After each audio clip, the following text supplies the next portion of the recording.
গভীর সমুদ্রে তৈরি হওয়া টর্নেডোতে বিপর্যস্ত মৎস্যজীবীরা। শনিবার ভোররাতে বঙ্গোপসাগরের বাঘের চর থেকে 60 কিলোমিটার গভীরে সমুদ্রে হঠাৎ আসা টর্নেডোতে এফবি বাবা গোবিন্দ নামের একটি মৎস্যজীবী ট্রলার উল্টে 17 জন মৎস্যজীবীর মধ্যে 9 জন মৎস্যজীবী নিখোঁজ হয়ে যান। বাকি 8 জন মৎস্যজীবীকে উদ্ধার করে নামখানার নারায়ণপুর ঘাটে নিয়ে আসা হয়েছে। ডুবন্ত ট্রলারটিকেও ঘাটে নিয়ে আসা হচ্ছে। এখন যে ট্রলারটা ডুবেছিল গোবিন্দ ট্রলার, ওর ট্রলারের যে যাদেরকে রেস্কিউ করা হয়েছিল, যারা ভেসেছিল সমুদ্রে, সেই 8 জনকে এখনই নামখানা নারায়ণপুর ঘাটে নিয়ে আসা হয়েছিল। প্রশাসন থেকে অ্যাম্বুলেন্স রেডি করা ছিল, ও তাদেরকে নিয়ে কাকদ্বীপ হসপিটালে তাদেরকে পাঠিয়ে দেওয়া হয়েছে। এখনো নিখোঁজ কতজন? এখনও নিখোঁজ আছে 9 জন। তো আমরা মনে করছি ওই 9 জন যতদূর সম্ভব ওই রাত্রিবেলা তো ওরা শুয়েছিল, ওরা হচ্ছে পাল্টে গিয়ে যেতে ওরা এর মধ্যে মানে।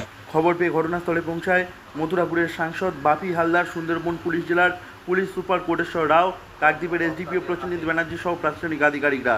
প্রশাসনের তরফ থেকে সব রকম চেষ্টা চালিয়ে যাওয়া হচ্ছে। মৎস্যজীবী সংগঠন সূত্রে জানা গিয়েছে, গভীর সমুদ্রে মাছ ধরার উদ্দেশ্যে বুধবার সকালে দক্ষিণ 24 পরগনা জেলার নামখানা ব্লকের নামখানা সমুদ্র বন্দর থেকে এফবি বাবা গোবিন্দ নামের একটি মৎস্যজীবী ট্রলার রওনা দেয়। সেই মৎস্যজীবী ট্রলারে 17 জন মৎস্যজীবী ছিলেন। শনিবার ভোর রাতে সেই ট্রলারটি টর্নেডোর কবলে পড়ে। হ্যাঁ, আজকে নিয়ে এসেছি। কতজন নিখোঁজ রয়েছে এখনো? আমার শোনা মতে আট জনের মতো নিখোঁজ আছে, 8-9 জন আছে এখন। আপনাদের পরিবারের কেউ রয়েছে? আমার বড়দা, ট্রলারের মাঝি, দাদাকে এখনো খোঁজ পায় না। কবে বাড়ি থেকে বেরিয়েছে? দাদা বেরিয়েছে আজকে মনে হচ্ছে 3 দিন হতে যায়, আজকে নিয়ে 4 দিন। ওনারা কি মাছ ধরছিলেন সমুদ্রে না ফিরছিলেন?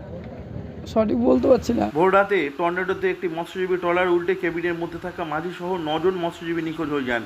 সকলেই ঘুমের মধ্যে ছিলেন। পাটাতনের উপরে থাকা 8 জন মৎস্যজীবী তারা সমুদ্রে লাফ মারেন এবং এই ঘটনায় তারা বেঁচে গিয়েছেন।